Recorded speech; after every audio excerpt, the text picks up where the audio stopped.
እስቲ ወንድ ነኝ በቃ ወንድ ነኝ አለ ባለሀብት። ይህንን የመሰለ ጽድት ያለ ባለ 3 መኝታ ቤት 290 ካሬ ላይ ያረፈ ኢምፖርትድ በሆኑ ማቴሪያሎች ሙሉ ለሙሉ ተገንብቶ የተጠናቀቀ ቤት ይዤ መጥቻለሁ።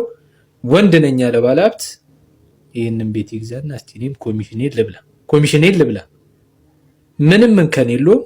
እንደምታዩት እዚህ ጋር በሊቪንግ ሩሙ በኩል የሚገኘው ባልከኒ ነው። በጣም ሰፊ ነው። የሚገርም ቪው ነው ያለው። ቡናን ትጠጣለህ፣ የፈለግከውን ነገር ታደርግበታለህ። ሊቪንግ ሩም ይሄንን ይመስላል። ዳይኒንግ ቴብል አለው። እዚህ ጋር ኦፕን ኪችን አለን። የራሱ የሆነ ሜካኒካል ሳከር አለው። ኢምፖርተር ናቸው።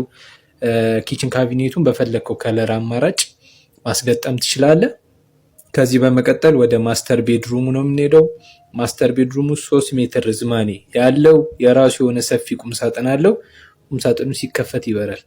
ማይበራ ነገር የለም። በቃ ማስተር ቤድሩሙ በጣም ሰፊ ነው። የማስተር ቤድሩሙ ባዝሩም እዚህ ጋር እናገኛለን። ዲጂታል የሆኑ ሚረሮች አሉት። እንዳለ ኢምፖርተር ናቸው። ማይበራ ነገር የለም። በቃ ስትገባ ሴንሰር ነው ይበራል።